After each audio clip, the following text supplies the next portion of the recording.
Hey guys, tonight we begin with something a little grimer, era of plagues, punishments, and pottage. We're diving into what existence was really like during the Middle Ages. Forget the castles and chivalry Hollywood sold you for truth you probably wouldn't last a single day. So before you get comfortable, take a moment to like the video and subscribe, but only if you genuinely enjoy what I do here, and let me know in the comments where you're tuning in from and what era it is for you. It's always fascinating to see who's joining us from around the realm. Now, dim the lights, maybe turn on a fan for that soft background hum, and let's ease into tonight's journey together. Congratulations, you've just woken up in the year 1325. The good news, you're alive. The bad news, so are the fleas. Your bed is a half-rotted straw mattress, stuffed with bugs and hay that smells like a barn floor, because it was a barn floor 3 months ago. There's no memory foam, no pillows, and definitely no Egyptian cotton sheets. Just a wool blanket that hasn't been washed since last winter, and now weighs roughly as much as a small cow from the accumulated grime. You blink awake as the church bell clangs in the distance. It's the medieval version of an alarm clock, only louder, and somehow even less merciful. Your household is a wooden hut with one room, no windows, and a charming open-concept floor plan where your family, livestock, and domestic insects all share the same space. The smell, oh, it's a fragrant symphony, a subtle blend of stale beer, Hugh Gentleman, sweat goat, and something you pray isn't mold, but no, in your soul probably is scented. Candles haven't been invented, and even if they were, they just melt on your dirt floor. You tried to stretch but immediately regret it, because the air is freezing and your joints ache. You're 22 years old, which in medieval terms is roughly middle-aged. Your spine cacks like an old wooden door, and your knees sound like a bag of rocks being shaken by a confused peasant. Getting out of bed is a gamble. The floor is either wet from last night's rain, which leaks through the thatched roof, or crusty from something your neighbor's chicken did. Either way, your bare feet are now part of the ecosystem. Oh, and privacy. What's that? Your entire family and maybe a random cousin who just never left our womanarch up beside you. There's no bedroom, no curtains, no me era, just communal everything. Welcome to morning in medieval Europe, where you're never truly alone because parasites, rodents, and 8 other folk are always with you. And this is just how your day starts. It only gets worse from here. So you've gentle managed to crawl out of your medieval haystack of horrors. Congrats, now nature calls, and it's not calling politely, it's screaming. Here's the part where you start missing the modern bathroom.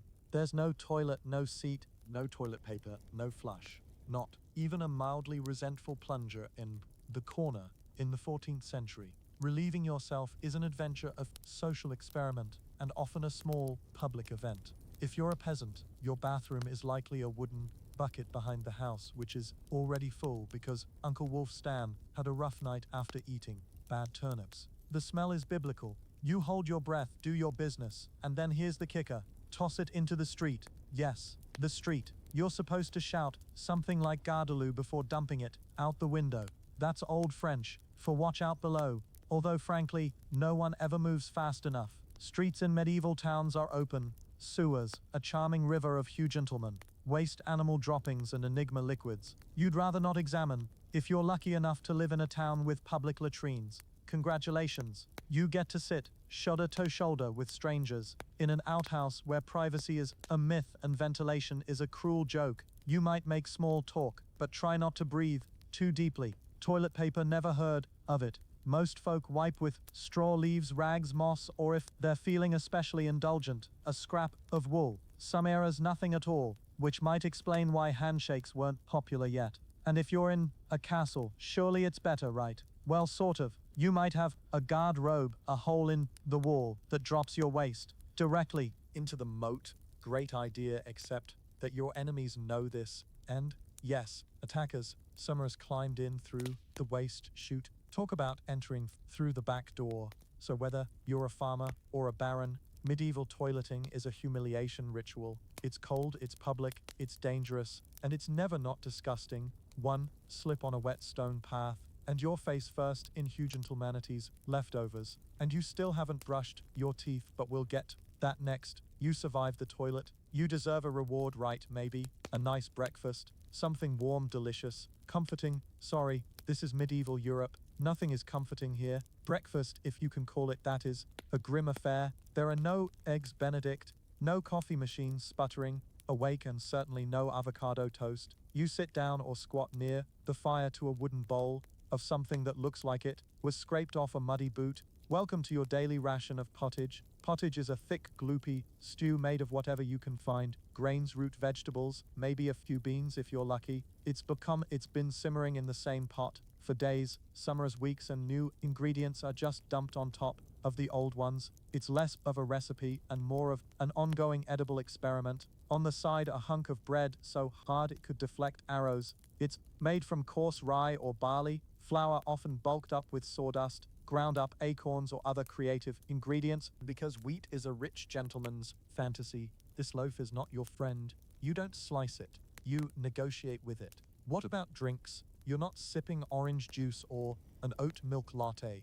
You're drin monarch beer. Yes, beer. At 6 a.m. Why? Because the water is teeming with parasites and filth. So you start your day with weak ale, low alcohol, high survivability. Kids drink it too. No one's happy about it, but at least it won't kill you immediately. Want some meat or cheese? Dream on. That's for Sundays and saints' feast days, and only if your lord is feeling generous. Most peasants don't eat meat more than a few errors a year. As for fresh fruit, only when it's in season and not already fermented into wine, and don't even think about spices unless you're royalty. A pinch of pepper costs more than your monthly wages. Salt is valuable enough to be locked away. So you chew your gritty bread, gulp your medieval beer, and try not to think about the rat that may have nibbled your porridge in the night. Breakfast doesn't energize you. It just happens to you. And now that you're properly underfed, it's era to work like your existence depends on it. Because it absolutely does. So you've eaten your sad medieval breakfast, and now it's era to get dressed. Not that it'll help. Your wardrobe consists of exactly one outfit.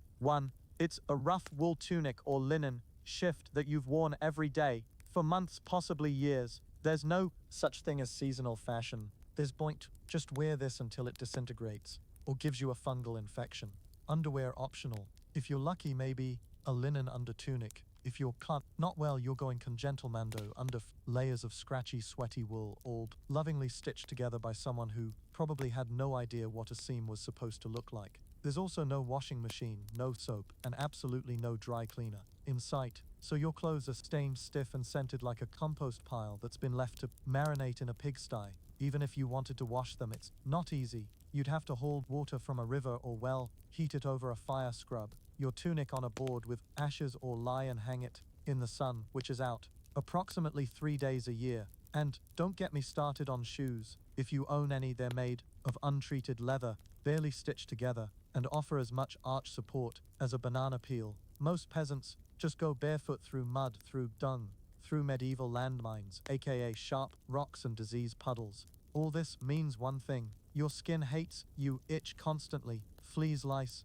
and bedbugs live rent-free on your body. Everyone has them: nobles, lousy monks, itchy children, walmonarch, insect farms. No one escapes. You'll be scratching your armpit with a wooden spoon while chatting with the local priest, and no one will even bat an eye. Your skin is raw from rubbing your scalp, a battlefield of bites, and if you develop a rash, well, too bad. There's no dermatologist, no hydrocortisone, no one to tell you it's probably scabies. You just keep on suffering, and if you're lucky enough to not get an infection, great. That rash will simply accompany you for the next 6 months, like an unwanted medieval sidekick.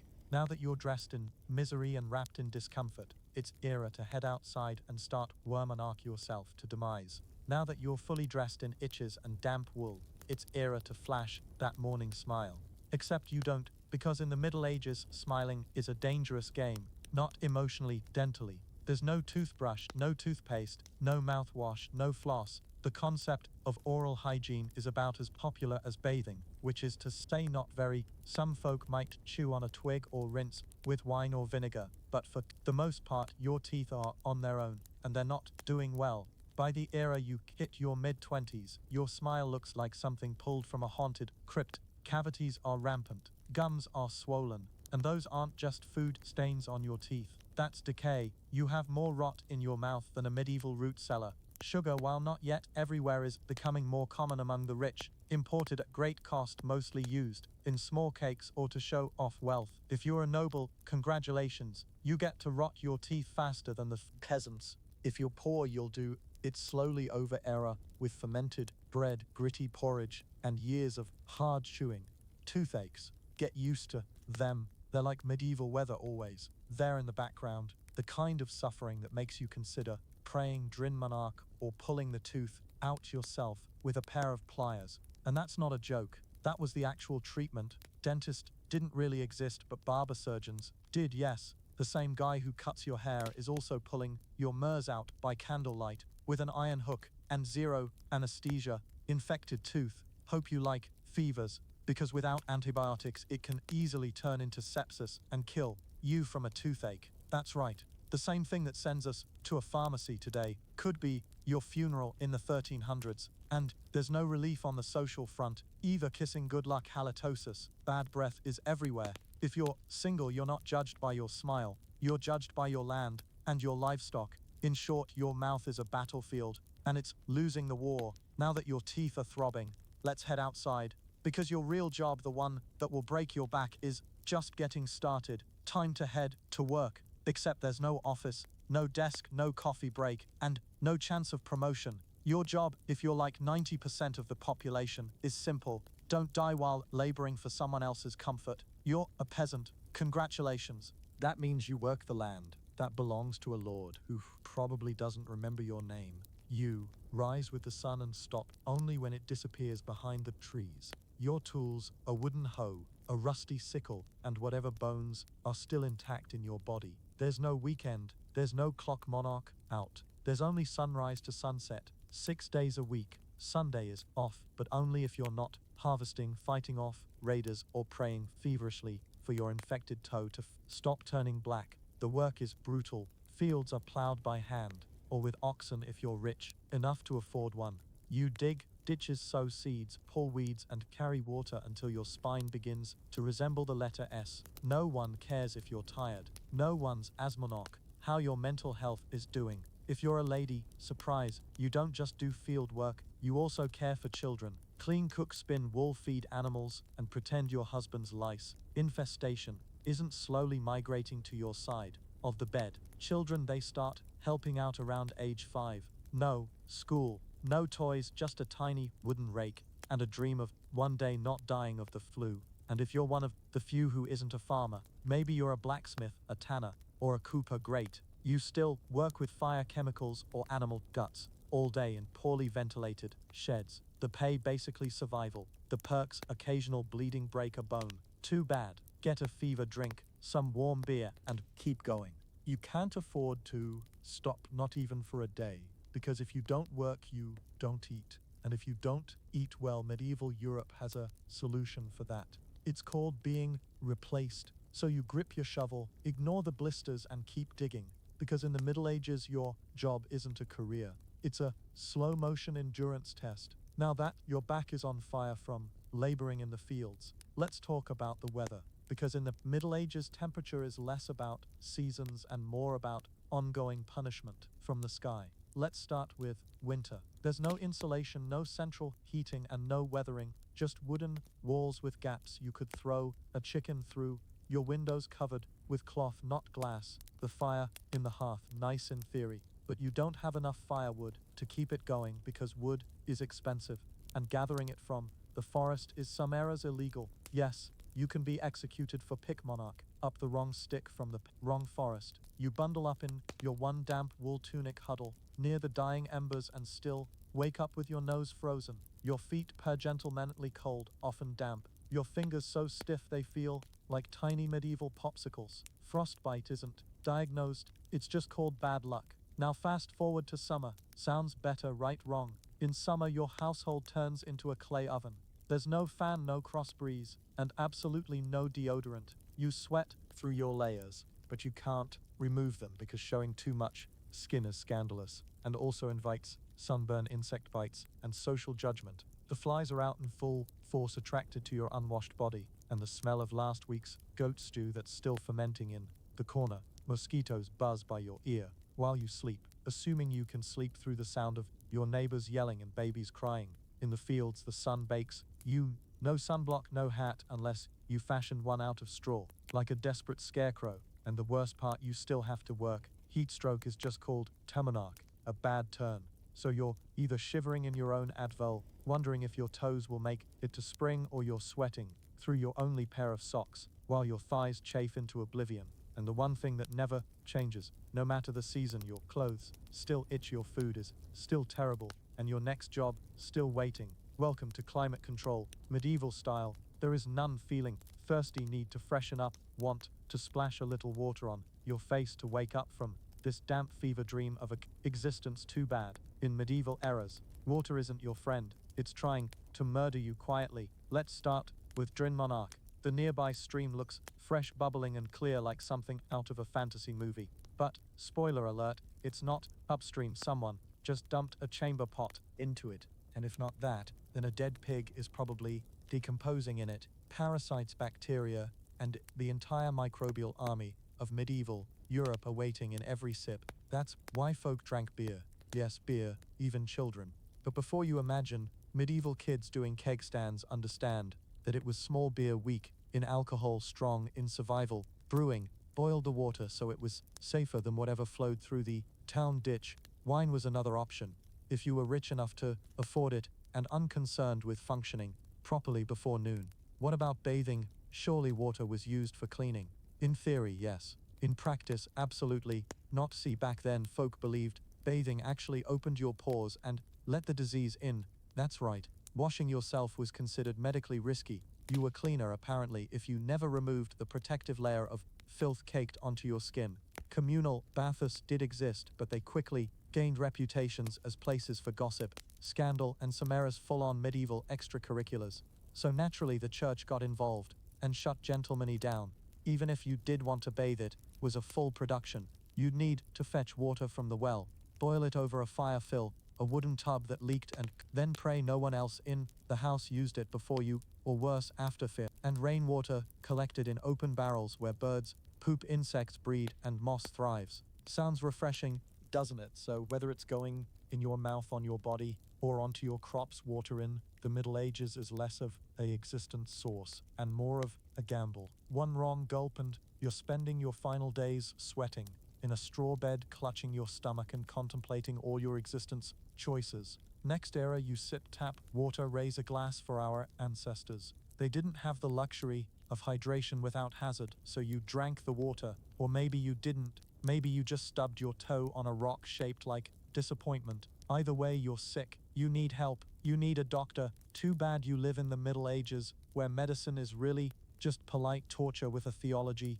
degree. Let's start with the diagnosis. Everything wrong with you, whether it's a cough, rash, broken bone, or the creeping plague, is caused by your humors being out of balance. The four humors were blood, phlegm, yellow bile, and black bile. According to medieval science, your health depends on keeping them balanced, like some sort of internal soup. Got a fever, too much blood? The answer, bloodletting. That's right. Let's drain your existence force into a bowl, using a dull blade or a hungry leech. And yes, barbers were often the ones doing it. Imagine getting a haircut and a hemoglobin extraction in one sitting. 2 for 1. Baby, feeling sad or anxious? That's clearly an excess of black bile. The cure, laxatives. Maybe a warm herbal purge, or just prayers and a cold compress, while everyone avoids eye contact with you and starts carving your coffin. Now, if you break a bone or get a nasty wound, you're in real trouble. There's no anesthesia, unless you count passing out from suffering. Severing surgery is done with knives that haven't been cleaned since the Crusades. Tools are heated over fire, not for sterilization, but because they just look scarier that way. Antibiotics centuries away, germ theory not invented yet. They think disease comes from bad air or God being annoyed with your moral failings. Got a stomachache? Must have been your sinful thoughts. Hope you like confessing while vomiting. If your condition gets worse, you'll be treated with more leeches, possibly some crushed beetles, and a priest at your bedside giving last rites just in case. At this point, they're preparing for the cure known as demise. And if by some miracle you recover, everyone just assumes God took pity on you. The doctor takes full credit, and the leech gets promoted. So, yes, in the Middle Ages, medicine is less about healing and more about surviving the cure. After a long day of labor, lice and leeches, it's finally era to eat. You shuffle back to your Edfell, stomach growling, ready for the one joy left in existence, a warm meal. Bad news, your meal is probably trying to kill you. Let's begin with the basics. Food preservation doesn't really exist. There's no fridge, no freezer, just salt, smoke, or the hope that winter air keeps things fresh. Your meat, if you're lucky enough to have any, has been hanging for days, covered in flies, marinated in questionable brine, and possibly shared with a rat or two. Bread is the cornerstone of the medieval diet, but even that isn't safe. In bad harvest years, desperate peasants bulk it up with bark, sawdust, or even clay to make it stretch. And if it's rye season, there's a bonus ergot fungus that causes convulsions, hallucinations, and Samara's demise. It's like eating bread laced with LSD and tetanus. Vegetables only if they're in season, and you know what's always in season: turnips. So, gentle many turnips, boiled, mashed, or floating in pottage, which, if you remember from chapter 3, is basically a hot swamp of enigma ingredients that's been simmering since your great-grandfather's funeral. Fruit might be available in the fall, but it rots quickly, and sugar is rare, expensive, and hoarded by the rich to show off their blackened teeth. Dairy is another gamble. Fresh milk spoils in hours. Butter and cheese fare better, but they're loaded with bacteria. People eat them anyway because, frankly, it's either that or chew your bootle leather. And let's talk about seasoning. Spices like pepper, cinnamon, or nutmeg, worth more than gold. For the average peasant, flavor comes from onions, salt, if you're lucky, and suffering. Most meals taste like wet burlap sprinkled with sadness. But food isn't just a health hazard. It's a political one-game. Animals belong to the Lord, not you. Caught poaching a rabbit, you could be fined, imprisoned, or even executed. That's right, your dinner could get you hanged. So, as you sit down to eat your grey stew by flickering fire light, remember every bite is a risk, but you eat anyway. Because, in the Middle Ages, food doesn't nourish, it tests you. It's evening. Now, you've worked, suffered, and barely digested your suspicious stew. You might think the day is winding down, but don't get too relaxed, because God is watching, so is the priest, and so is your neighbor, Agnes, who will absolutely rat you out if you miss Mass. In medieval Europe, religion isn't just part of existence, it is existence. The church controls your calendar, your laws, your education. If you can read your birth, marriage, demise, and everything in between, think of it as your spiritual landlord. And you're always behind on rent. Every day is structured around prayer bells. The town church bell rings in the morning, noon, and night. Not because folk need reminders, but because missing prayer is a sin. Forget to bow, sin. Eat meat on a Friday, sin. Think about your neighbor's wife, in that one dream, double sin. And yes, hell is very real. Vividly real. Priests describe it in glorious detail. Rivers of fire, lakes of boiling blood, demons with pitchforks, and eternal wailing. If the plague doesn't scare you, eternal damnation definitely will. You can't read the Bible yourself because it's written in Latin, a language reserved for monks, clergy, and that one noble kid who's too good for dirt. You rely on the church to interpret everything for you. That means if the priest says your crop failure is because you didn't pray hard enough, well, error, to kneel harder. Tithes, a tenth of everything you own, are gentle, mandatory. If you grow wheat, you give wheat. If you raise chickens, you give eggs. If you have nothing, congratulations, you're spiritually bankrupt and financially doomed. Holidays, they're holy days, dozens of them, and while they offer breaks from labor, they're not for fun. Therefore, attending Mass, fasting, confessing sins, and reminding yourself that joy is a dangerous indulgence. Questioning the church is dangerous. Heretics are burned, witches are drowned, blasphemers are flogged, and skeptics are quickly reformed. So, you go through the motions, you chant, you bow, you pray that your soul, after enduring this dirt-covered existence, might finally land in paradise, assuming the priest likes you, because, in the Middle Ages, God may be merciful, but the church not so much. If you thought being a medieval peasant was rough, try doing it as a lady. All the filth, famine, and fear, plus childbirth, subservience, and social invisibility. In the Middle Ages, being a lady is like being on hard mode, With no health potions and no restart button from birth, a girl's existence path is pretty much locked. And marry young, bear children, serve your husband, die tired, education not likely. Unless you're from a noble family and sent to a convent, your intellectual development stops around the era. You learn how to churn butter and patch a tunic. Marriage happens early, really early. It's not weird to be betrothed at 12 and pregnant by 14. It's not about love, it's about land, livestock, and alliances. Your opinion not required. Once married, you're basically your husband's property. Your job is to produce heirs, feed everyone, keep the house running, and not complain, because complaining might get you branded a nag, or worse, a witch. That label comes with a complimentary drowning or burning, depending on local fashion. Child birth is a demise lottery. There's no prenatal care, no sterile tools, no anesthesia. Midwives do their best, but even minor complications can mean demise for the mother, the child, or both. Some women survive 10 pregnancies, many don't survive 2, but don't worry, once the baby is out, your work increases. Now you have a screaming infant in a lice-ridden hut, and you're expected to nurse, cook, clean, and still help in the fields. You don't get a break, you are the break for everyone else. If you're unmarried, you're suspicious. If you're widowed, vulnerable. If you're outspoken, dangerous. Women who didn't conform were often accused of witchcraft, especially if they had herbal knowledge, a strong personality, or just looked at someone funny on a rainy Tuesday. Even in the church, your role is limited. Nuns lived under strict rules. No spee monarch without permission. No freedom of movement, and your spiritual worth always ranked below men. In short, if you're a lady, in the Middle Ages, you're expected to endure, obey, reproduce, and suffer in silence, ideally while smiling, because even in an era of universal suffering, women were somehow expected to suffer gracefully. So far you've battled filth, starvation, social injustice, and possibly a goat, but just when you think your day can't get any worse, here comes violence, loud, bloody, and often completely acceptable by medieval standards. Let's be clear, the Middle Ages were not peaceful. The idea of law and order mostly meant hope. The local lord isn't in a bad mood. Violence is everywhere.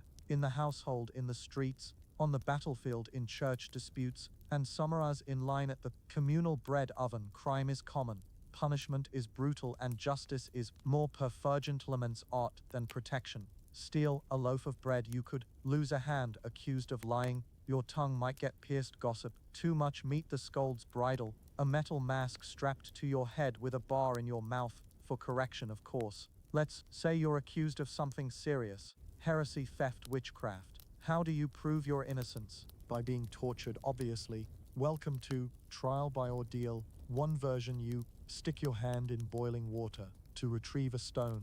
If it heals without infection in 3 days, you're innocent. If not, you're guilty. Another option, you're tossed into a river.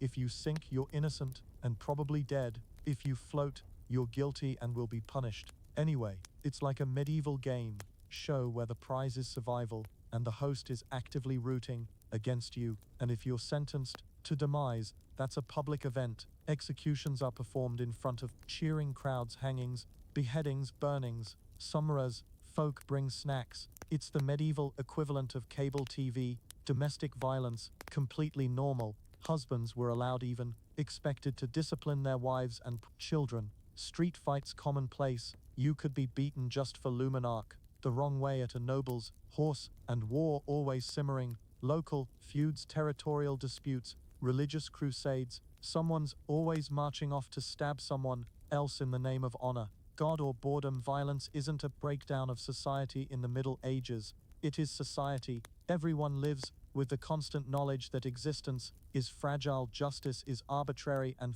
your neighbor might bash your head in over a pig. So walk carefully, keep your eyes down, and never trust anyone with a club. At this point, you've made it through the lice, the leeches, the laundryless misery, and the looming threat of public disembowelment. But now comes the final chapter of most medieval lives, an early and unglamorous demise. If you're alive and still breathing past the age of 40, you're practically a celebrity. You might even be referred to as the Old One, which is less of a nickname and more of a statistical miracle. Let's break it down. The average existence expectancy hovers around 30-40 years, but that number is dragged down heavily by infant mortality. Nearly half of all children died before reaching age 5. Disease, malnutrition, or one bad winter was all it took. No vaccines, no antibiotics, no hope. If you survived childhood, you entered adulthood, already exhausted. Work began as soon as you could walk upright, and by 25 your joints creaked like a monastery door. You might be missing several teeth, a finger. Most of your original optimism. Women faced a particularly deadly gauntlet: childbirth. It was one of the leading causes of demise for medieval women. No suffering relief, no medical intervention, just prayer, hot water, and someone holding your hand while you bled out on a straw-stuffed cot. For men, the dangers were different, but equally relentless. Farming accidents, infections from minor wounds, a neighbor's drunken rage, a crusade gone sideways. Even Walmonarch to the market could be risky if you crossed paths with a bored bandit or an angry tax collector. Death could also come quietly from the plague, which turned cities into cemeteries overnight, or from famine, which could last entire seasons, thinning out entire villages, or from bad luck, like eating spoiled grain and spending your final hours hallucinating and screaming at the walls. And funerals, you were lucky if you got one. Bodies were often buried quickly to avoid disease. No embalming, no polished coffins, just a hole, a few murmured prayers, and a shallow mound of earth, if there was enough space left in the churchyard. So, yes, in medieval eras, existence was brutal, short, and constantly under siege by demise in all its casual forms. You didn't retire, you just stopped showing up. And Spee monarch of exits, let's move on to your final chapter. The medieval dream dies. So how's your day been? You've woken up in filth, relieved yourself into a bucket, brushed your teeth with wishful thin monarch, nearly passed out from hunger, worked until your spine cried for mercy, scratched your way through itchy wool, prayed to not get plague, and barely dodged a public execution for owning a squirrel. Welcome to a single day in medieval Europe. Still dreaming of becoming a knight? Think again. That romanticized version of the Middle Ages, gallant swordsmen, noble ladies in towers, heroic battles and feasts in candlelit great halls. It's a myth polished by fairy tales and fantasy books. In truth, the medieval realm was gritty, cruel, and deeply unfair. Hierarchy was everything. If you were born poor, you stayed poor. If you were born rich, congratulations.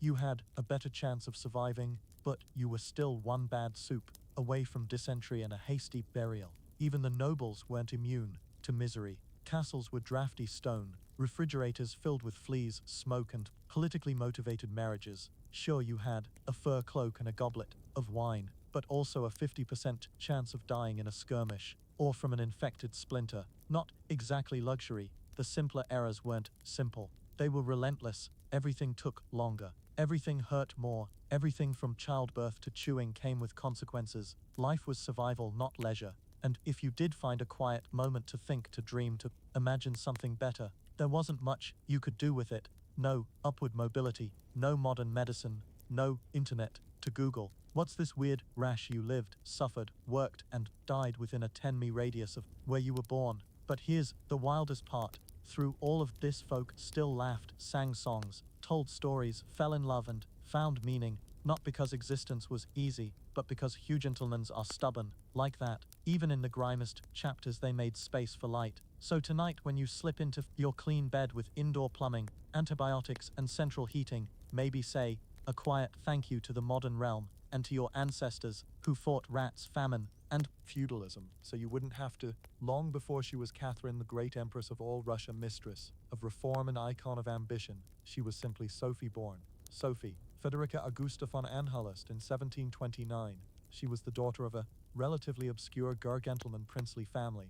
Her tiny douche in Pomerania offered little in terms of influence, but Sophie herself, she had something no title could provide: razor-sharp intelligence, relentless charm, and a quiet burning hunger for greatness. Her upbringing was strict. Her mother Johanna was cold and calculating, not a warm, nurturing figure, but a social climber obsessed with status. Sophie's father, a Prussian officer, was more distant than disciplinary. From a young age, Sophie learned to walk the fine line between obedience and cunning. She read voraciously, spoke multiple languages, and learned how to observe a room before Spee monarch in bulk. Its skills that would soon become survival tools in one of Europe's most brutal courts. When the Russian Empress Elizabeth Petrona began searching for a wife for her heir, Grand Duke Peter, She looked beyond Russia's borders. Peter himself was of Gargantleman descent, and Empress Elizabeth believed a foreign bride, pliable and grateful, would be easier to control. Sophie fit the bill perfectly. Noble blood, Lutheran faith which she'd be forced to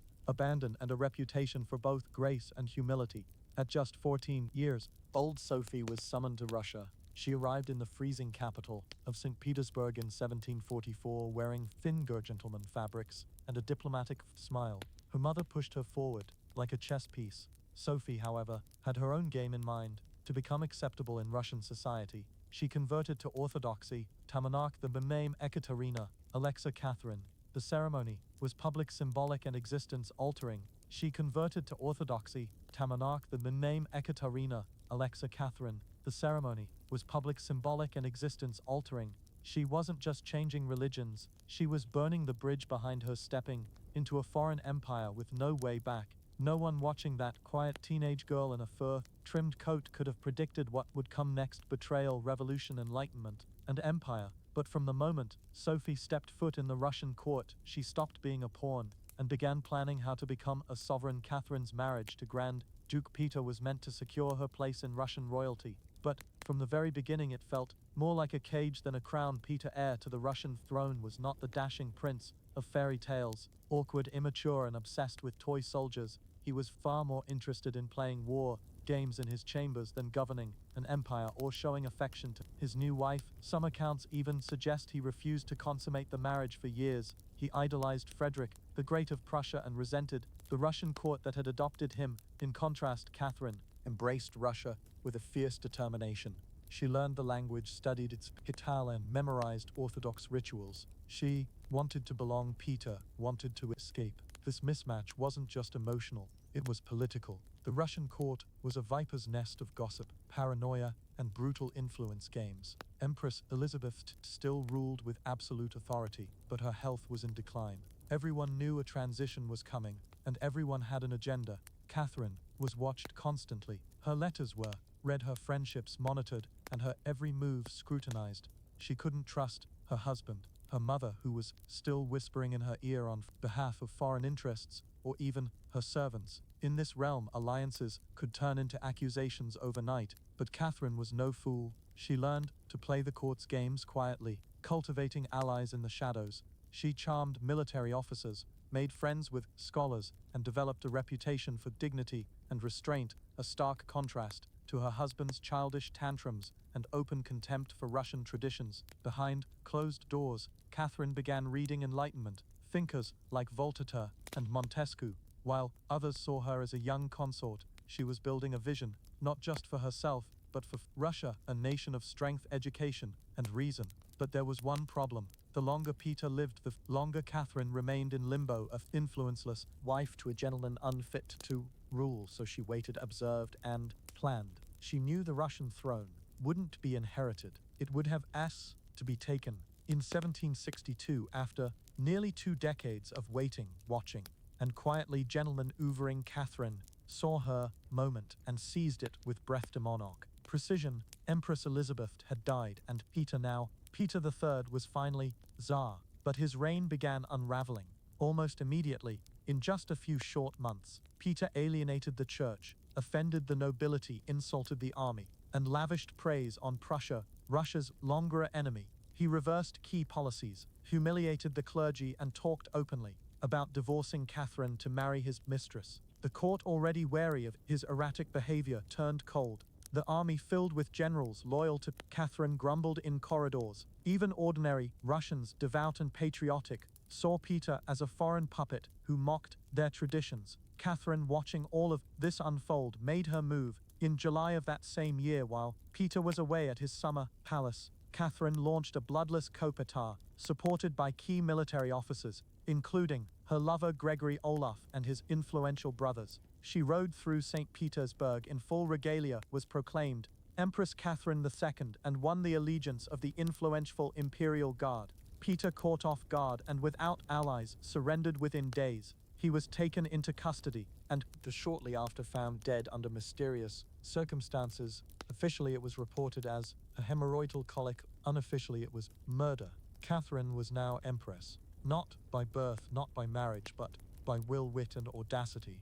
It was unprecedented. A foreign-born lady with no legitimate claim had taken the Russian throne without a single battle. But her real challenge was just beginning. She had to transform that bold grab for influence into a lasting legacy. Would Russia accept her? Would the nobility respect her? Could she hold the empire together without falling victim to the same fate as her husband? Catherine understood that influence gained through intrigue could be lost just as easily. She needed to rule not as a schemer, but as a visionary, and so began her transformation from a careful conspirator to a reforming empress, one who would redraw borders, embrace the Enlightenment, and redefine what it meant to be a lady in influence. Once Catherine had the crown, she could have rested on her influence, but she didn't. She had something bigger in mind than simply sitting on a throne. She wanted to transform Russia, and not just militarily or politically, but intellectually. While Peter had worshipped Frederick the Great and toy soldiers, Catherine idolized Voltaire, Diderot, and the bold thinkers of the Enlightenment. She believed in reason, progress, education, and the role of a monarch as a servant of the folk. Even if she herself ruled with absolute authority, Catherine didn't just read Enlightenment philosophy, she lived it. She corresponded directly with Voltaire for over 15 years, flattering him while defending her autocracy. She invited Diderot to her court and even purchased his entire library to support him financially. Behind closed doors, she pored over legal text, debated reforms, and crafted policies to modernize the empire. Her early reign was filled with efforts to codify Russian law. She formed the Legislative Commission in 1767, an ambitious project intended to rewrite the entire legal code of Russia. Catherine's own nekasas, or instruction, was a political gentle manifesto in disguise, one that spoke of equality before the law, the dangers of torture, and the responsibility of rulers to serve the common good. For an empress in 18th century Russia, it was radical, but Enlightenment ideals had to survive. The realities of Russia, a vast, feudal, deeply conservative land ruled by nobles who liked their serfs exactly where they were beneath them. Catherine knew this. While she advocated reform, she moved carefully. She abolished some forms of torture, expanded access to secular education, and built schools and libraries, but she also reaffirmed the nobility's control over their serfs to keep them loyal. This was Catherine's balancing act, a philosopher sovereign in public, a practical empress in private. She walked a tightrope between ideology and survival, between the shining salons of Paris and the gritty politics of Moscow. Her vision for Connacht, Russia, was bold but always calculated. In gentlemanly ways, Catherine wasn't trying to make Russia European. She was trying to make Russia modern on her terms, and that meant reform. Yes, but with an iron hand, in a velvet glove. Catherine wasn't content with reforming Russia from within. She wanted to expand it outward, to make it an empire worthy of fear, admiration, and envy. Where Peter the Great had opened a window to the west, Catherine aimed to knock down the walls. Under her leadership, Russia's borders stretched wider than ever before. She waged wars, not just to defend her crown, but to reshape the map of Europe. One of her most significant campaigns was against the Otto Gentleman Empire. These wars, fought in waves throughout the 1760s and 1770s, weren't just about territory. They were about influence. Catherine saw herself as the liberator of Orthodox Christians living under Muslim rule, and as the rightful protector of Eastern Europe. Under generals like Alexander Suvorov and Gregory Piemkin, Russia captured key regions, including Crimea, the northern coast of the Black Sea, and access to warm water ports, something Russian czars had coveted for generations. These victories weren't just military, they were symbolic. With each conquest, Catherine sent a message: Russia was no longer the distant backward cousin of Europe. It was a continental force. She also turned her gaze westward. In a series of deals and diplomatic gentleman oeuvres, Catherine participated in the partitions of Poland, carving up the struggling Polish-Lithuanian Commonwealth along with Austria and Prussia. By the end of the Third Partition in 1795, Poland was erased from the map, and Russia claimed vast new lands and millions of new subjects. But Catherine didn't just conquer with armies, she also colonized with ideas.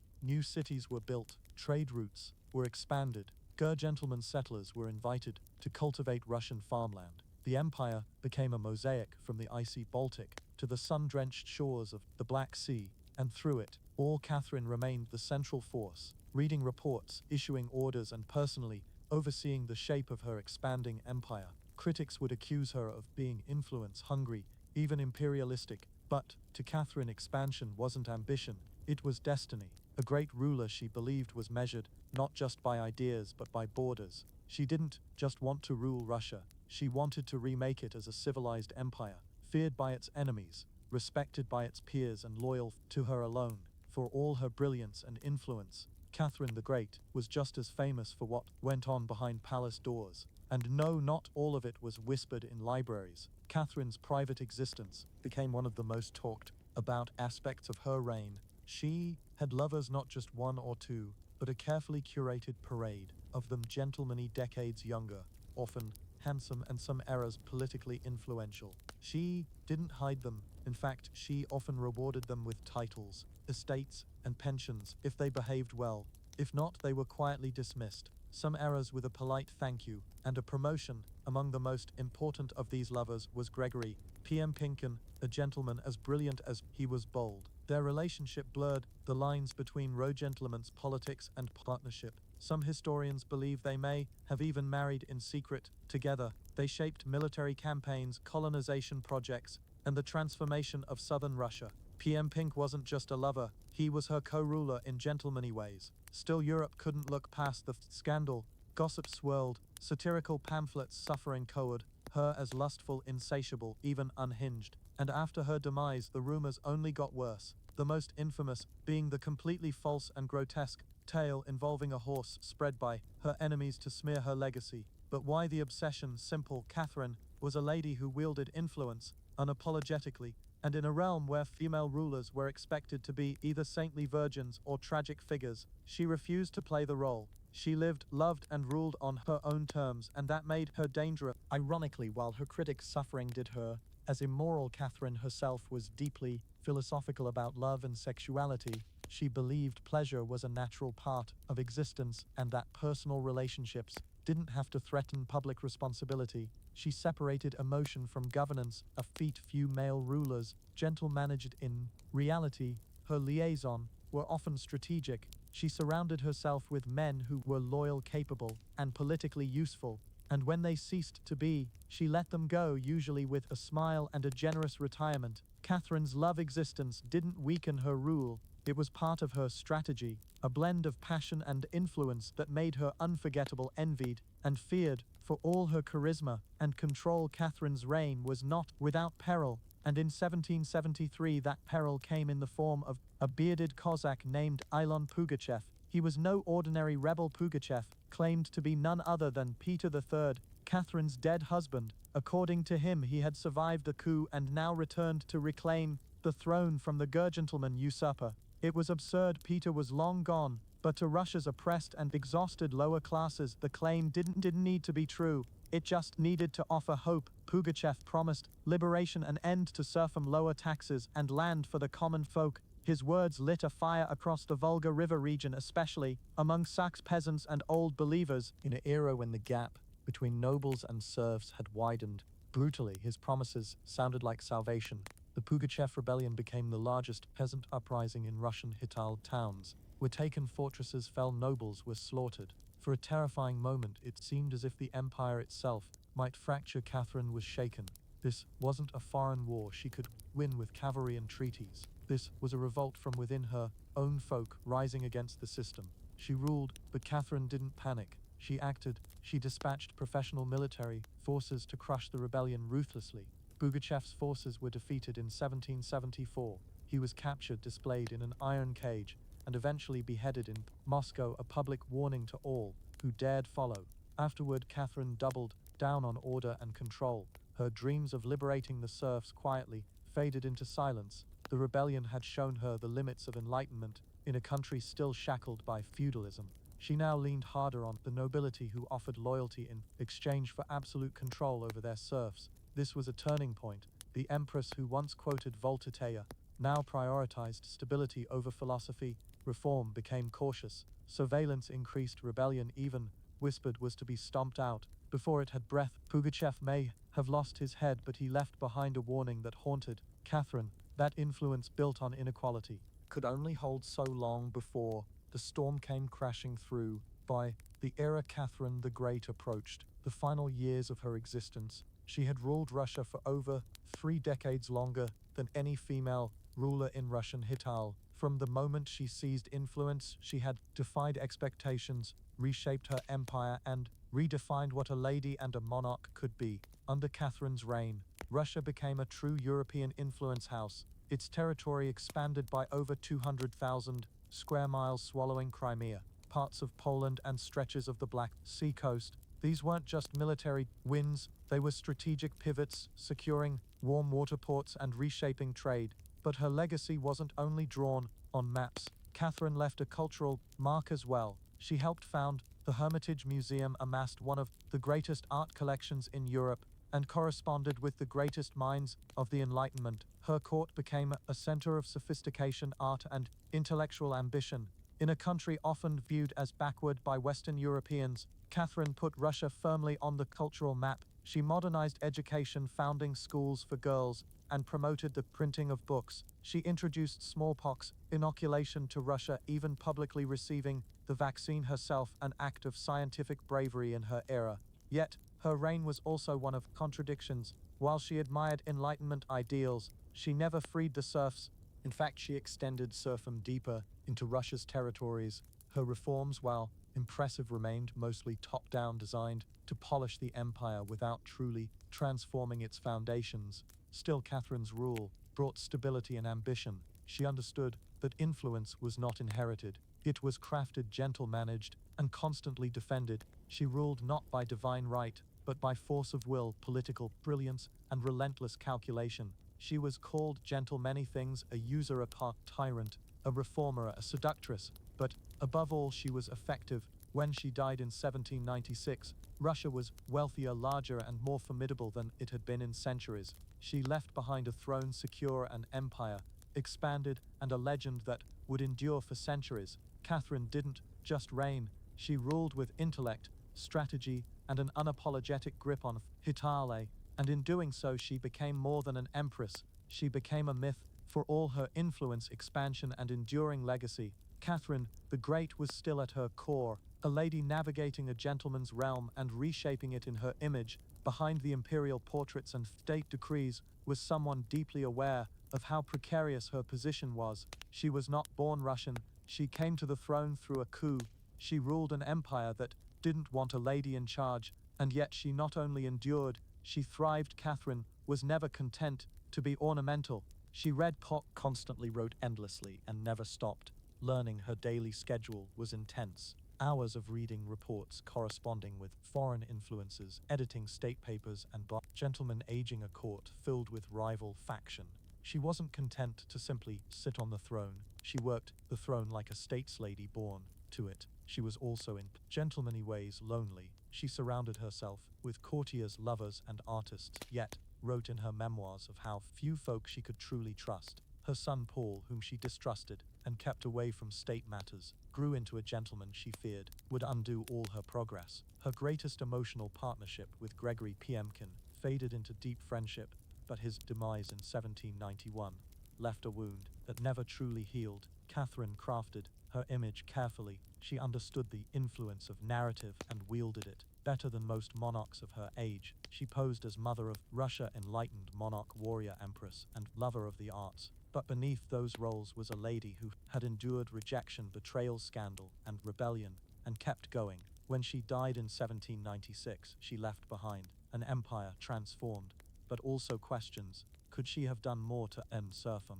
Were her Enlightenment ideals compromised by politics? Was she more reformer or ruler? Hittale remembers her by the title she never gave herself, the Great. It wasn't because she was flawless or kind or just. It was because she took influence and wielded it on her own terms in an era and place where women weren't supposed to have any. She didn't just wear the crown. She rewrote what it meant to deserve. One, in the humid depths of the Chiapas jungle in southern Mexico, the ruins of Palenque whisper stories from the ancient Maya realm. Towering temples rise above the canopy, their limestone faces eroded by era but still brimming with secrets. And in 1994, one of those secrets revealed itself. A team of Mexican archaeologists, led by Fanny Lopez Jimenez, was surveying Temple 3, a relatively modest pyramid next to the more famous Temple of the Inscriptions, the burial site of the mighty monarch, PL. The Great Temple. The throne wasn't expected to hold much until they noticed something odd, a sealed hidden chamber beneath the structure. No looters had touched it. It was pristine. When the archaeologists broke through and lowered themselves inside, they found a stone sarcophagus resting in silence. The air was heavy with the weight of centuries. As they opened the lid, red dust rose like smoke. Brilliant shock monarch, red. The interior was covered in powdered cinnabar, a toxic mercury sulfide used ceremonially by the Mir, and lying within that crimson cloud was the skeleton of a lady. She had been buried with care and reverence. Her bones were fragile but intact, her skull still, wearing a jade mask, and her body surrounded by errary offerings, necklaces, diadems, ear spools, all crafted from jade and shell. Everything about the burial screamed royalty, yet no name was inscribed. No glyphs identified her. It was one of the richest female burials ever found in Mesoamerica, and yet it was a total enigma. Why was she buried in red powder? Who was she? Was she a sovereign, a priestess, or perhaps even Pal's wife? The researchers called her the Red Queen, and the name stuck. But even with modern forensics, they couldn't say for sure who she was, only that she had lived around the 7th century, during the golden age of Palenque. Unlike most Maya tombs, hers had been hidden, untouched, and purposefully isolated. Her burial wasn't just ceremonial, it was spiritual. This lady wasn't meant to be remembered with words. She was meant to be remembered through ritual, through color, and through the enigma she left behind. The most haunting feature of the Red Queen's tomb wasn't her jade jewelry or the silence of the sealed chamber. It was the red dust. A thick layer of powdered cinnabar covered everything. The sarcophagus, the walls, her bones, even the offerings around her. It clung like blood to stone. To the mayor, this was no accident. Cinnabar, made from crushed mercury sulfide, was one of the most sacred and dangerous substances in the ancient realm. Its vibrant red color wasn't just visually strimonarch, it symbolized blood rebirth and the existence force that connected the huge gentleman and divine realms. Red was sacred. It was the paunt color of sunrise, of sacrifice, of to existence emerging from demise. And it wasn't just symbolic, it was spiritual. Covering the dead in cinnabar was a ritual meant to transform the body, preserving it not for eternity, but for transition.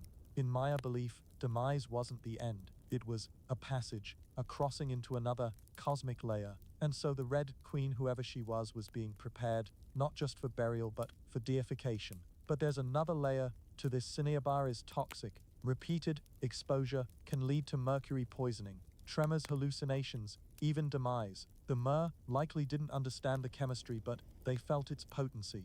It was volatile, influenceful, dangerous. To bathe the corpse in it was to declare this person was no ordinary mortal. In Palenque, very few were buried. With Cinnabar, Pal the Great, the mighty monarch, whose pyramid dominates the site, was one. His body, like hers, was also saturated in the red powder. That detail alone drew speculation. Was the Red Sovereign his wife, his mother, or someone of equal divine status? Her skull had been placed on a layer of jaguar skin, another sacred symbol. Around her, bone needles, obsidian blades, and miniature jade figurines hinted at rituals performed either during her existence or in her honor at demise. Every part of her burial told a tale without words, a tale of influence cloaked in secrecy. A lady prepared to cross into the underrealm, not in silence, but in ceremony, drenched in the color of sacrifice. Surrounding the Red Queen's crimson-drenched remains was a realm of silence broken only by the gleam of jade, shell, and obsidian.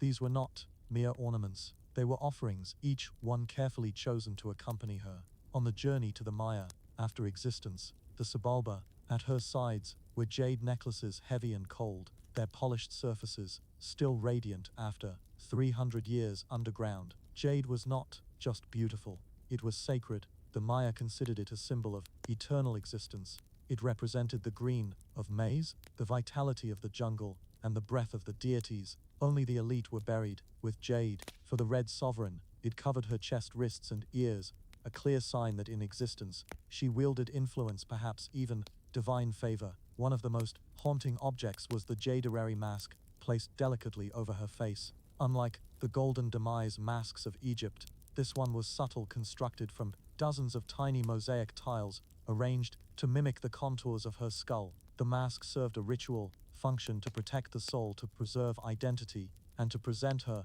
as divine in the eyes of the deities. Scattered near her bones were bone needles, obsidian blades, and shell artifacts. These could have been tools of ritual or symbols of her status as priestess, healer, or royal matriarch. One bone pin was engraved faint but purposeful, a small echo of her voice lost to era. At her feet and along the edges of the tomb were ceramic vessels still sealed, likely once filled with offerings, food, drink, or incense to sustain her spirit beyond demise. The Maya believed the Tue after existence was a journey, dangerous, layered, filled with challenges. These items weren't luxuries, they were necessities to modernize. The tomb feels intimate, not overloaded, but intentional. There was no gold, no chariots, no pomp, just items, chosen with spiritual weight. It was a map for the soul. Through these treasures we glimpse how the Maya understood demise, not as finality, but as a transition of influence. The Red Queen wasn't buried to be forgotten. She was being prepared to ascend. For all the grandeur of her tomb, the Red Queen left behind one haunting void. No name, no inscriptions adorned her sarcophagus. No glyphs on the walls identified her fission. She was clearly someone influential, but who, from the moment her tomb was opened, scholars began trying to connect the dots. The most compelling theory that the Red Sovereign was Zakbu Ah, the wife of Kinich Janab Pal, known today as Pal the Great, the most famous ruler of Palang. Zakbu Aha was more than just Pal's consort. She was born into nobility and married into Palang's royal dynasty at a young age. She bore at least 3 sons, all of whom held high status, and she played a key ceremonial role during her husband's reign. If anyone could be buried with such honor, it was her. Supporting this theory was the tomb's location just a few feet away from Pal's own grand burial in Temple of the Inscriptions. The proximity suggests a deliberate pairing, husband and wife rulers, even in demise. And then there's the Siniabar. Only 2 burials in Palank were found with such intense Siniabar coverage, Pal and the Red Queen. It's unlikely this was coincidence. But here's where the enigma deepens. DNA tests were conducted on both sets of remains in hopes of confirming the connection, but the results inconclusive. The lady's bones showed no direct maternal link to Pal, but that didn't rule out a spousal relationship. After all, marriage does not require shared blood. Some have argued she could have been Sakuk, Pal's influential mother who ruled Palank before he came of age. Others suggest she may have been a high priestess or a sister or a royal ancestor whose name has simply been lost to Hital's erosion. Still, the evidence points most strongly to Taku Awa, sovereign by title, a mother of monarchs and a spiritual counterpart to Pal. The lack of a name may not be an oversight. It may have been intentional. In Maya cosmology, the soul lived on not through monuments but through ritual, symbol, and the whispers of the earth. And so the Red Queen remains suspended between legend and truth. A lady who ruled, remembered not in stone but in scarlet and silence. To understand the Red Queen, we must understand the realm she came from. A realm where Maya women, especially royal ones, held more influence than gentlemen realize. In Maya civilization, politics was often a family affair. Royal women weren't merely passive consorts. They were diplomats, priestesses, and influence brokers. They conducted rituals, sponsored temples, and played crucial roles in maintaining dynastic legitimacy. Their bloodlines were political capital used to forge alliances and secure claims to the throne. Take Sakuk, for example, the mother of Pal the Great. When the throne of Palank was left vacant, she took influence herself and ruled as sovereign regent until her son came of age. She wasn't a placeholder, she was a ruler in her own right, issuing decrees and overseeing construction projects. Without her, Pal may never have risen at all, and she wasn't an anomaly. Across the Maya realm, in places like Yakalan, Nanjo, and Kalakmul, inscriptions show women performing major ceremonies, engaging in warfare, diplomacy, and samaras, ruling outright. They were often portrayed in steel and murals, dressed in elaborate headdresses and regalia, standing beside monarchs as equals or samaras above them. Their words were carved in glyphs. Their names were remembered until they weren't by the era Spanish conquistadors arrived centuries later. Much of that memory had eroded. The colonial lens saw native women as silent figures in a male-dominated realm. But the archaeology tells a different tale, one of complex gender roles, where influence was negotiated, not simply inherited. This context casts the Red Queen in a new light. She may not have ruled in name, but her burial, rich, sacred, and positioned beside Pal, suggests she was a central pillar in the royal order. Her jade mask wasn't just decoration, it was a symbol of identity, of influence held in existence and protected in demise. Her bloodline may have been the very glue that held Palanca's dynasty together. In Maya civilization, a sovereign wasn't just a sovereign, she was a keeper of sacred lineage, a voice in ceremony, and often the bridge between deities and men. The pet Red Queen may be nameless, but in her realm she was never voiceless. The Red Queen wasn't just buried with treasures, she was buried in architecture rich with purpose, layered with Maya cosmology, ritual symbolism, and intentional design. Her tomb wasn't merely a grave, it was a gateway to eternity. Her body was discovered inside Temple, third one of the smaller pyramids within the heart of Palanque, yet its proximity to Temple of the inscriptions, the resting place of Pal the Great, is telling. These temples weren't built randomly. Their positioning was sacred, guided by astrology, myth, and dynastic legacy. Temple, the Fire of Tuidi, rises modestly compared to its grand neighbor, but it hides something even more intimate, a sealed crypt untouched by Lutters, perfectly preserved. It was constructed deep within the temple's core, accessible only by a steep, narrow staircase. The descent into her tomb feels almost symbolic, a ritual journey downward into the underrealm. The chamber itself is stark, made of cut stone, sealed tightly for over 130 years. No glyphs or murals cover the walls, no ornate carvings tell her tale, but perhaps that silence is intentional. This was a space not for the living to interpret, but for the dead to transform. At the center, her sarcophagus sits like an altar crafted from limestone. It echoes the grand stone coffin of Pal next door. While Pal's lid is famously engraved with scenes of cosmic rebirth, the Red Queen's tomb is more subdued. The focus is inward, on the body, on the cinnabar, on the ritual of demise itself. And yet there are subtle architectural cues that hint at meaning. The tomb is aligned east to west, a symbolic path mirroring the sun's journey from existence to demise. The chamber is small, but influenceful. It feels deliberate, personal, a sacred enclosure for someone revered. Maya temples were cosmological tools, bridges between the heavens, the earth, and the underrealm. To be buried in one was to be elevated beyond the Hugentleman realm. The Red Queen's eternal household wasn't an afterthought. It was a carefully constructed shrine, a place where demise became transformation. Her bones rest in stone, her essence in cinnabar, and her legacy in the architecture itself. A temple that speaks without words, telling us she mattered to the ancient Maya. Demise wasn't the end, it was a threshold, a sacred passage into the underrealm known as Sabalba. And for someone like the Red Queen, this crossing was not only spiritual, it was political, cosmological, and deeply ritualized. Burial rituals were carefully choreographed, events rooted in myth and meant to guide the soul through the treacherous layers of the underrealm. Maya texts and iconography tell us that Sabala was no peaceful after existence. It was a maze of grimness, rivers of blood, trials, and deities of demise. Only those properly buried, ritually prepared, and spiritually equipped could make the journey successfully. The Red Queen was buried wrapped in cinnabar, encased in stone, and surrounded by offerings, all signs of an elite burial. But there's more. The presence of bone needles and obsidian blades in her tomb hint at auto-sacrifice rituals, possibly symbolic tools representing rites she had performed in existence that were reenacted at her burial to influence her spirit. Her rare mask, carefully assembled from jade tiles, was not simply decorative. It may have served as a spiritual vessel, preserving her face and identity as she journeyed into Fadla. The after-existence, in Maya belief, the joint face was a mirror of the hue, soul, and the soul needed to be recognized by the deities. The ceramic vessels surrounding her may have once held chocolate maize, water, or even polka to nourish her in polka. The next realm, other items like stingray spines or shell trumpets could have represented spiritual tools, calls to the deities, or tokens of ritual communication. Burial wasn't just a goodbye, it was a transformation.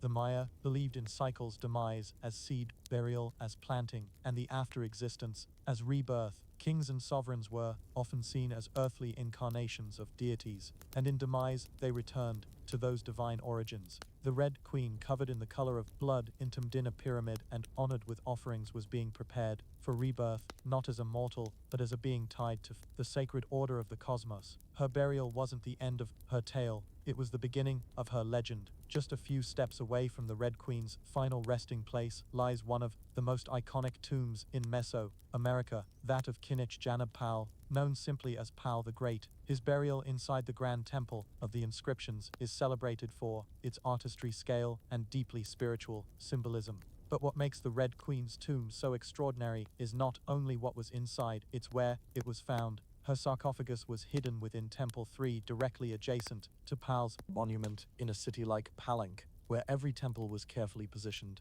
to reflect cosmic principles. This closeness was no coincidence, it was intentional, a statement etched in stone. Many scholars believe the Red Queen was Zakbu al-Pal's sovereign and trusted consort, while her tomb lacks inscriptions. The similarities between their burials are strimonarch, both wrapped in cinnabar, both entombed in pyramids, both buried with jade, and both treated with extreme reverence. These rituals mirror each other, as if two halves of a sacred narrative. Pal's lid famously depicts him falling into the Underrealm tree, a cosmic scene of demise and rebirth. The Red Queen's simpler tomb contains no such iconography, but the symbolism lies in the pairing itself. If Pal represented the sun journeying through the Underrealm at night to rise again, then the Red Queen may have represented the moon, the feminine force that follows its own mysterious path in the sky.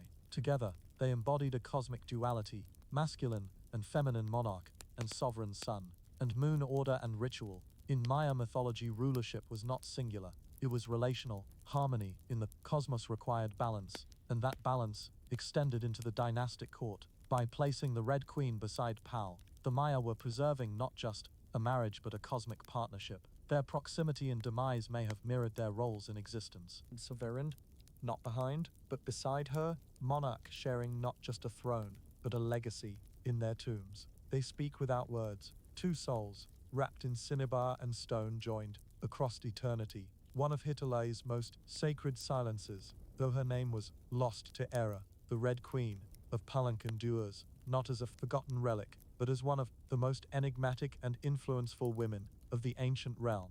Her tomb, sealed for over 1,300 years now, whispers across centuries, inviting questions that echo louder with every discovery. She represents an enigma that still resists full understanding. We may never know exactly who she was. No glyph carved her name, no stela told her tale, and yet the care in her burial, the richness of her offerings, the symbolism of her crimson-drenched bones, all speak of a lady profoundly important, not merely as a wife or consort, but as someone who held real influence, spiritual weight, and royal blood. Today, the Red Queen forces us to real immediate assumptions. She's a reminder that in the ancient Maya realm, women were not silent. They led rituals, governed cities, and shaped dynasties. While monarchs like Pal have long taken the spotlight, the Red Queen's re-emergence reminds us that influence did not belong to men alone. It flowed through mothers, sovereigns, priestesses, and visionaries. Her legacy is more than the treasures she left behind.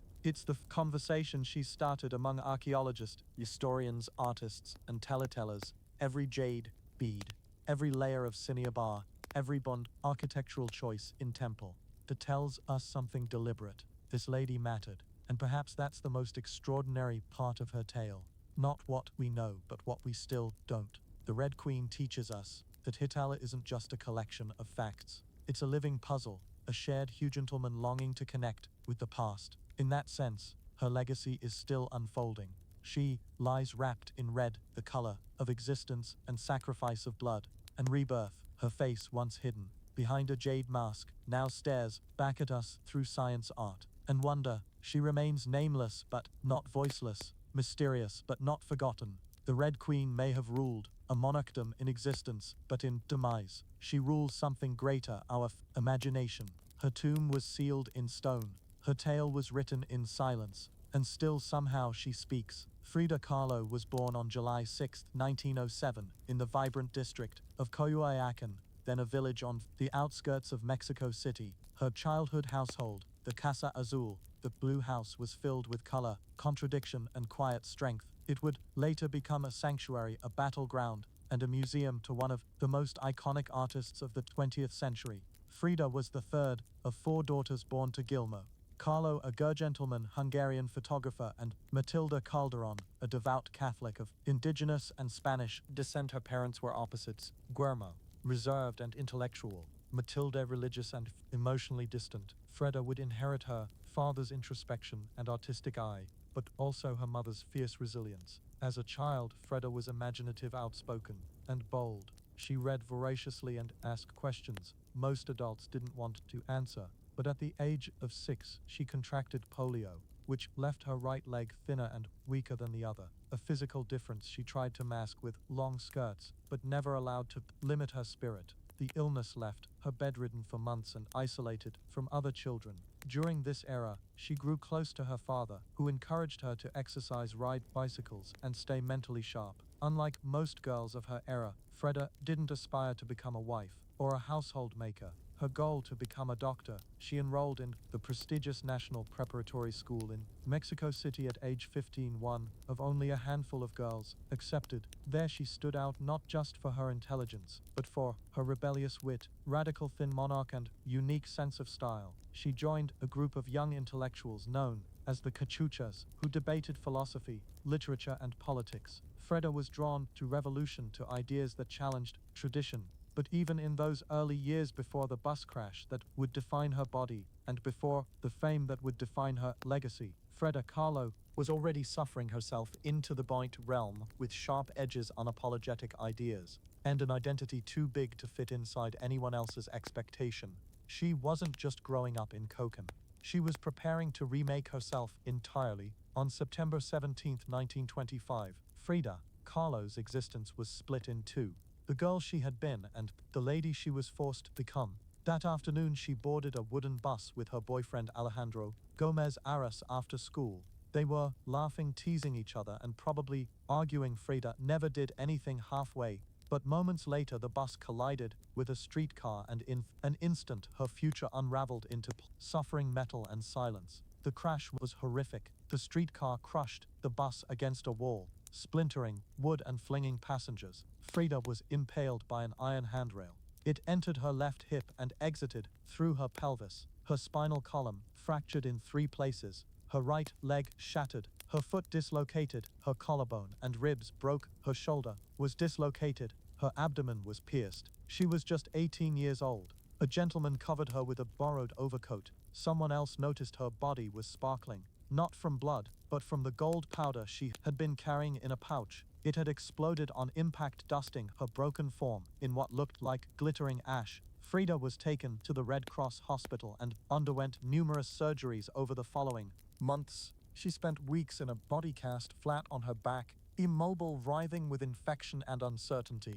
The future she'd imagined of becoming a doctor slipped further away with every passing day. But in that stillness, something began to stir. Her father gave her brushes. Her mother rigged a special easel to hang above her bed. A mirror was placed on the canopy so she could see herself. And there, lying in plaster and agony, Freda began to suffering, first out of boredom, then out of obsession. Her first subjects were her own reflection, because she was all she had. But what emerged wasn't vanity, it was survival. The crash had broken her physically, but it had also opened a door into her own mind, her own body, and eventually into the surreal language of suffering and identity that would define her art. The girl who wanted to heal others now began healing herself, one brushstroke at a era, as Frida Kahlo lay encased in plaster and steel, a body fighting itself with every breath. She began to suffering. What started as a form of therapy soon became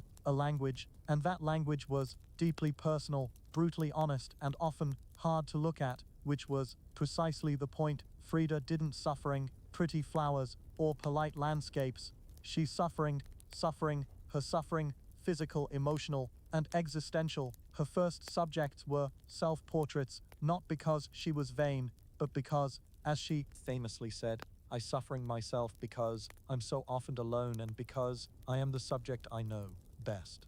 Her early works were small, in scale, suffering on tin or wood panels inspired by Mexican retos. Devotional suffering, meant to tell stories of suffering and miracles. Freda turned this tradition inward. Her body became the canvas. Her emotions became the altar. She sufferinged herself, as split, as pierced, as bleeding. In one suffering she is impaled by nails, like a modern-day martyr. In another, she floats in a barren landscape, tethered to a broken column, a metaphor for her shattered spine. She sufferinged herself, weeping, fractured, decapitated, and bare, but never passive, always watching. Her suffering was not sanitized. She sufferinged the ugliness of trauma with beauty, defiance, and even humor. Each piece was a reclamation of her body, her experience, and her identity, as a lady in a realm that often tried to define her. But Freda wasn't just telling her tale, she was inventing a new kind of visual narrative, one that blended Mexican folk art, surrealism, medical illustration, and symbolism. Her sufferings became dreamlike autopsies of her soul, framed in color, culture, and myth. By the era, she recovered enough to walk again, albeit sufferingfully. Freda was no longer the girl who had wanted to be a doctor. She was an artist, and her art was unlike anything anyone had seen. She had taken the palsam, worst thing that had ever happened to her, and turned it into a source of creation. Freda Kahlo didn't just suffering her suffering. She made the realm look at it, and in doing so she turned suffering into a sacred act of self-expression. In 1928, still recovering, still suffering, and just 21 years old, Freda Kahlo met the gentleman who would become the most profound and turbulent relationship of her existence. Diego Rivera. He was 20 years her senior, already Mexico's most famous suffering-ter.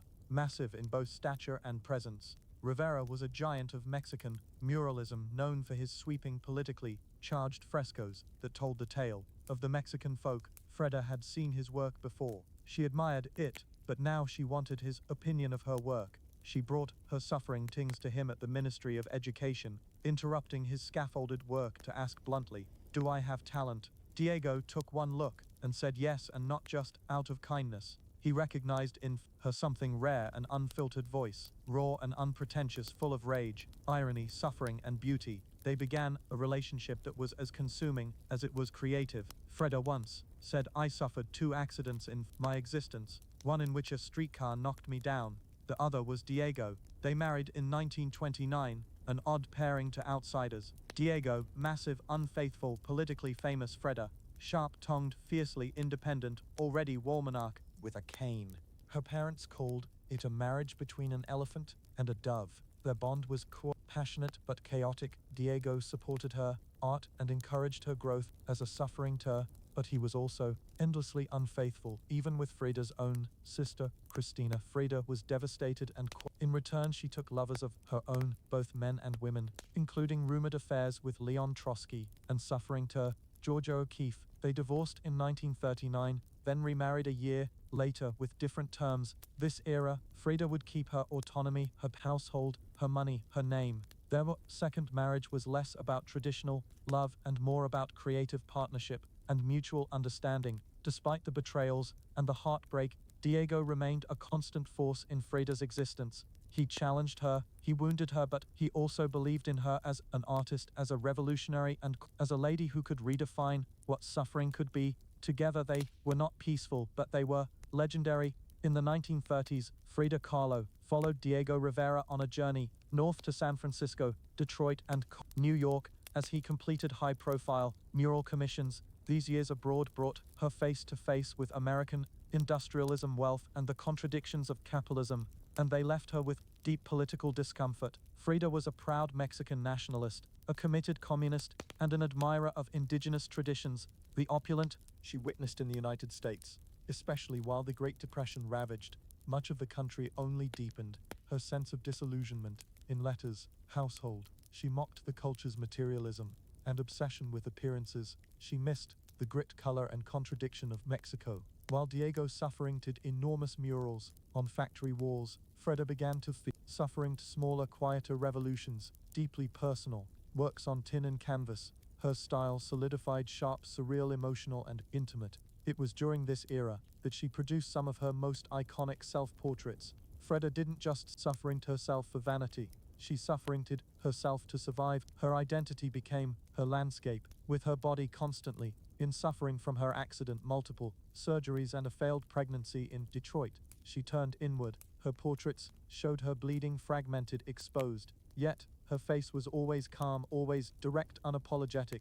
One of her most influential works, Henry Ford Hospital, shows her lying on a hospital bed, crying, surrounded by floating symbols of loss. A fetus, a snail, medical equipment, a cracked pelvis. It was raw, graphic, and deeply emotional, a canvas that bled with truth. Back in Mexico, Freda immersed herself in leftist politics. She and Diego welcomed Leon Trotsky into their household, while he lived in exile. Freda wore Tijuana dresses, traditional indigenous garments, not just as fashion, but as a political and cultural statement. Her art was never disconnected from her beliefs, her identity, her body, and her ideology, all intertwined in her work. While Rivera was suffering murals of revolution, Freda suffering its huge gentleman cost, the body in pieces, the mind on fire, the self always staring back. In exile and in illness, she became not just a suffering of suffering, but a suffering of resistance. When Frida Kahlo returned to Mexico in the late 1930s, she was no longer just Diego Rivera's wife. She had become something else entirely, a force, an artist, whose work radiated with raw honesty, surreal symbolism, and cultural identity. Back in her household land, she stepped fully into herself. Her Casa Azul in Coyoacan became a sanctuary of color and contradiction. Bright cobalt walls, yellow trim, Aztec statues, in the garden monkeys and parrots, wandering freely. The house was a living extension of Freda's imagination. It was a blend of tradition and rebellion, elegance and earth. Here she surrounded herself with pre-Columbian artifacts, exotos, folk art, and revolutionary books. She wore bold Tijuana dresses, flowers into her hair, and suffering amid the scent of copal incense and the sounds of mariachi on the street outside. This period marked an explosion of creativity. Her suffering things became more intricate, more symbolic, and more political. Works like the two Fredas revealed a divided self, one in European dress with a bleeding heart, the other in indigenous clothing, strong and composed. It was Freda's visual autobiography, a portrait of love, loss, and heritage. In 1939, she exhibited her work in Paris, where artists like Picasso, Breton, and Kandinsky praised her fiercely original style. But even among the surrealists, Freda stood apart. When André Breton tried to label her as one of their own, she pushed back. "They thought I was a surrealist," she said, "but I wasn't. I never suffering dreams. I suffering to my own reality." She suffering to Mexico, not the romantic postcard version, but the living, breathing country she adored. Her work pulsed with symbolism: skeletons, hummingbirds, hearts, thorns, corn, and blood. She honored the indigenous roots of her household land, while unmasked monarch the violence of its past and present. But even as her artistic voice grew stronger, her health continued to decline. Multiple surgeries, infections, and chronic suffering became daily realities. Still she suffering through it, propped up in bed, torso bound in corsets, fingers clenched around the brush. Freda had returned to Mexico, not to rest, but to reclaim her influence through suffering, through politics, and through her fearless embrace of the self. As the 1940s wore on, Freda Kahlo's body continued to betray her. Her spine was deteriorating. Her right leg was constantly infected. She underwent more than 30 surgeries in her existence era, often in grueling succession. At Timpiers, she was bedridden for months, encased in body casts or immobilized by traction devices that stretched her bones apart. But still she suffering. Each canvas during these years became both a release and an act of resistance. Her works grew grimer, more defiant. She suffering with a clarity sharpened by suffering, refusing to hide behind metaphor. In the broken column, she presents herself split down the middle, her body pierced with nails, a cracked ionic column replacing her spine. Yet her face is stoic, her gaze unflinching. Painful. Frida was no longer just a subject. It was her companion, her antagonist, her muse. Her political voice also grew louder. She joined the Mexican Communist Party, marched in demonstrations, wrote fiery letters, and called out imperialism and injustice. When her health no longer allowed her to walk, She appeared at protests in a wheelchair, defiantly holding signs and shouting slogans. In 1953, Frida was given her first solo exhibition in Mexico, a long overdue celebration of her art, but her health was so fragile doctors told her she couldn't attend. So she did what only Frida would do. She arrived by ambulance, carried in on a stretcher, and placed in the center of the gallery on her hospital bed. Dressed in traditional finery, surrounded by her own work, she greeted guests with tequila, laughter, and fire. That fire still burning in her eyes. Her final suffering were both childlike and harrowing. In Marxism will give health to the sick. She, suffering to art, had herself wearing a steel corset, cradled by the hands of Marx, casting away symbols of oppression. Her last known work was a still existence of sliced watermelons, one piece bearing the words, "Viva la vida," long live existence, even in the face of demise. She remained defiant, joyful, and political. Frida Kahlo's last portraits weren't just self-portraits. They were acts of revolution, suffering, hidden suffering, but always signed with existence. On July 13, 1954, at the age of 47, Frida Kahlo died in the Bico, same place she had been born, La Casa Azul in Coyoacán. The official cause was listed as a pulmonary embolism, but those closest to her whispered of something deeper. She had been ill, yes, but also exhausted by suffering, by surgeries, by the long war with her own body.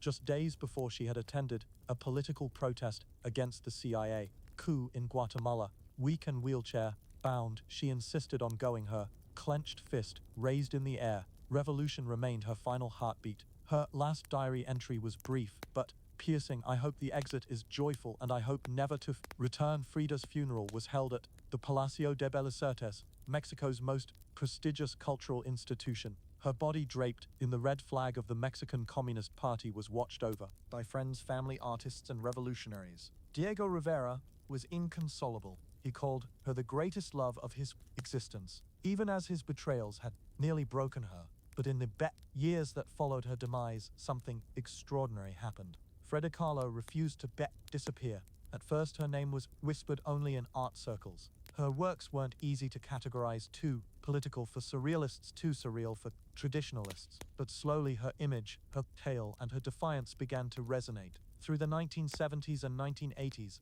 as feminist scholars and activists reclaimed forgotten voices, Frida's became louder. She wasn't just a suffering tear anymore. She was a symbol of suffering turned into beauty, of feminism born through resistance, of Mexican identity celebrated without apology, of queerness, disability, revolution, and authenticity. Her face, unibrow gaze, flowers in her hair became iconic. Her soul became a museum. Her diary became a sacred text, and her suffering dings now hang in the realm's greatest museums. Frida Kahlo had lived much of her existence in Diego's shadow, but in demise she stepped forward. She didn't just leave behind suffering dings, she left behind a mirror and dared us all to look, not with pity, not with fear, but with fire. Today, Frida Kahlo's face is everywhere, printed on t-shirts, suffering did on murals turned into dolls, memes, posters, and icons. Her signature unibrow, her flower-crowned hair, her direct gaze, all instantly recognizable. But what makes her legacy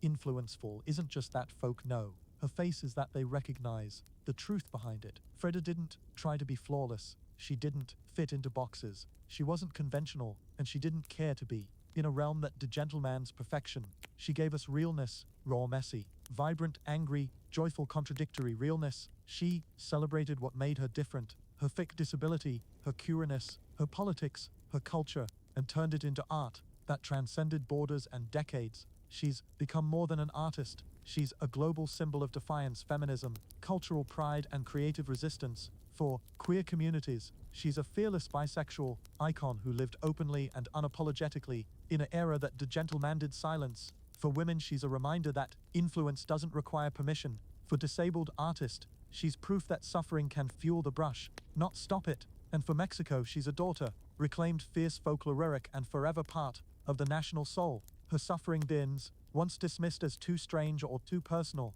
are now among the most revered in the realm. Works like the two Frida's self-portrait with thorn necklace and hummingbird and the broken column aren't just seen, they're felt deeply by anyone who has ever suffered and needed to turn that suffering into something sacred. She lived in the margins and turned them into center stage. She embraced contradiction.